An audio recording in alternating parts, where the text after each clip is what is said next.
Alright mga kalakhay, tayo gagawa ng banana bread. Ito ang mga sangkap. Robin Hood all-purpose flour, 1.5 cup or 2 cups, pwede yan. Depende sa inyo.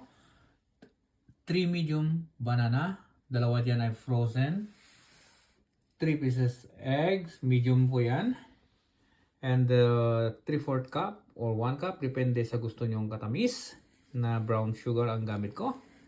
100 grams of butter, i-melt lang po yan. Walnuts, half cup of walnuts. Baking soda, 1 teaspoon. 1 spoon or 1 teaspoon is up to you. Vanilla extract. And 1 teaspoon of salt. At ito yung pan natin gagamitin. Yan. So, lagyan natin mamaya ng Crisco para hindi dumikit yung ating banana bread. So, we're going to start now. Durugin natin yung banana. Durog natin yung banana. Painitin natin ng oven to 350. Tayo ay magpapatuloy sa ating pag-prepare ng banana bread, mga kalakay. So ito na, hinalo ko na yung itlog, asukal, para matunaw. Mix lang yan. Tapos i-melt natin yung butter. Ihalo na natin yung flour. Ayan. Tapos halu-haluin.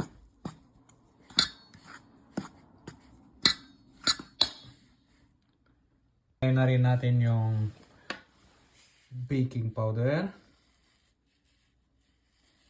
or baking soda, pwede rin. Pero mas maganda gamitin ng baking soda. Asin.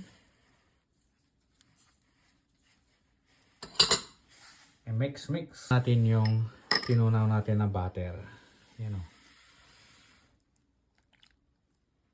Ayun. Mix natin ulit. Lalagyan natin ng carrots, mga kalay. Isang maliit na carrots. Optional po yan. Depende po sa inyo. Yan na. Na-mix ko na yung carrots. Ilagay na natin dito sa lalagyan. Ito. Naka-ready na yan. Isalang na natin, mga kalay. Yan na siya. Magta-time tayo ngayon ng 55 minutes.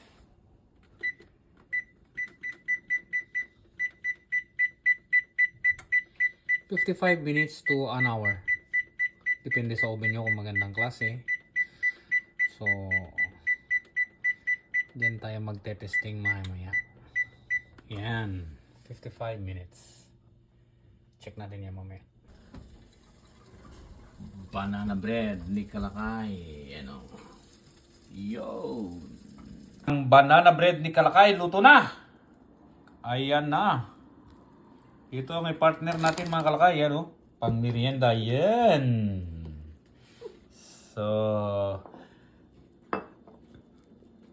wow! Perfecto! Kalakay's banana bread.